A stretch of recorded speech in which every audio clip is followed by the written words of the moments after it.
বিশ্বনাথের প্রতিবন্ধীদের গ্রাম হিসেবে পরিচিত আমতৈল গ্রামে দারুস সুন্নাহ মসজিদের ফাউন্ডেশনের কাজ শুরু হয়েছে। প্রবাসীদের দানে এবং রেস্কিউ এইড ট্রাস্টের মাধ্যমে নির্মাণাধীন এই মসজিদের ফাউন্ডেশন কার্যের সূচনা করেছেন বরেণ্য ইসলামিক স্কলার মুফতি মোহাম্মদ রশিদুর রহমান ফারুক বর্ণবী পীর সাহেব বরুণা। সিলেট থেকে বিস্তারিত জানাচ্ছেন মইনুদ্দিন মঞ্জু, ক্যামেরায় ছিলেন শামীম হোসেন। দারুস সুন্নাহ মসজিদ আমতৈলের ফাউন্ডেশনের কাজের সূচনা করার জন্য গভীর রাতে আমতৈল গ্রামে উপস্থিত হন প্রখ্যাত ইসলামিক স্কলার আঞ্জুমানে হেফাজতে ইসলামের আমির মুফতি মোহাম্মদ রশিদুর রহমান ফারুক বর্ণবী পীর সাহেব বরুণা। ফাউন্ডেশনের সূচনা করার পর তিনি দুহাত তুলে আল্লাহর দরবারে মসজিদের নির্মাণের অর্থদাতা সহ মসজিদের কাজে সম্পৃক্ত সকলের জন্য দোয়া করেন।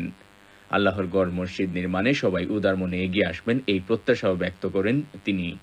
রেস্কিউ এইড ট্রাস্টের বাংলাদেশের চেয়ারম্যান প্রফেসর মোসাদ্দেক আহমদ চৌধুরী এবং প্রকৌশলী সিরাজুল ইসলাম জানান, ইতিমধ্যে মসজিদ ভবনের ১১৭৫টি পাইলিংয়ের কাজ সুন্দরভাবে সম্পন্ন হয়েছে। এবার ফাউন্ডেশনের নির্মাণ কাজ দ্রুত গতিতে শেষ করতে তারা বদ্ধপরিকর। প্রবাসীদেরকে এই মসজিদের অর্থায়নে এগিয়ে আসার আহ্বানও জানান তারা। ফাউন্ডেশনের প্রথম ফাউন্ডেশনটা শুরু হয়ে পরে পর্যায়ক্রমে বাকি ফাউন্ডেশনের কাজও আমরা ইনশাল্লাহ সম্পন্ন করব। ফাউন্ডেশনের সব মাটি কাটা শেষ হয়ে গেছে। ইনশাল্লাহ আগামী 15-20 দিনের মধ্যে আমাদের ফাউন্ডেশনের কাজ শেষ করে আমরা রমজানের মধ্যে আমাদের যে টার্গেট যে আমরা মাটির উপরে আমরা উঠে যাওয়া প্লিন্থ লেভেল পর্যন্ত ইনশাল্লাহ সেটা আমরা আসলে ইনশাল্লাহ রমজানের মধ্যে আমরা সম্পন্ন করতে পারবো বলে আশা করতেছি। নার্বিজরা যারা আছেন বা ইংল্যান্ডে যারা প্রবাসীরা আছেন, বাংলাদেশি প্রবাসীরা আছেন, তাদের কাছে আমরা অকুণ্ঠ আহ্বান জানাচ্ছি, উদারত আহ্বান জানাচ্ছি, যেহেতু আল্লাহর গড় মসজিদে আমরা যাতে সবাই অকাতরে আমরা আমাদের সাধ্য অনুযায়ী আমরা দান করতে পারি, সাদাকা করতে পারি।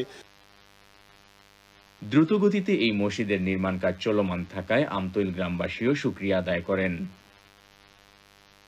আল্লাহ তাবারাকা ওয়া তাআলার লক্ষ কোটি শুকরিয়া যে আল্লাহ তাবারাকা ওয়া তাআলা এই আমতৈল অতি দরিদ্র গ্রামের মধ্যে যে আল্লাহ তাবারাকা ওয়া তাআলা একটি মসজিদ 4 তলা ফাউন্ডেশন দেয়া নির্মাণ করানোর জন্য আল্লাহ তাআলার কিছু খাস বান্দাদের মনকে আল্লাহ তাআলা তৈরি করিয়া দিছে। এই এলাকার মসজিদ একটা মাদ্রাসা তোমার বেশি ছাত্র, যার কারণে অন্য জায়গায় পড়া সম্ভব নয়। এখানে হইলে ছাত্ররও সহযোগিতা হইব, বরং এলাকারও বড় সহযোগিতা হইব। মসজিদ হইলে বালা সবে নামাজ পড়তে কাছে থেকে যে বাইন্দে এই মসজিদটা নির্মাণ কাজও দান করিয়া দিরা আমরা এলাকাবাসীর বাচ্চা কাচ্চা নিয়ে লেখাপড়া করলে নামাজে মুক্তব ইয়া লেখাপড়া করলে অনেক উপকার হইব আমরা। প্রজেক্ট আমতৈলের স্বপ্নদ্রষ্টা চ্যানেল এস ও রেস্কিউ এইড ট্রাস্টের ফাউন্ডার মাহি ফেরদৌস জলিল দারুস সুন্নাহ মসজিদ আমতৈলের ভিত্তিপ্রস্তর স্থাপন করেছিলেন। এই কাজে স্থানীয় সহযোগী সংস্থা হিসেবে কাজ করছে Mankind charitable foundation. Moinuddin Manju, channel S news, Sylhet.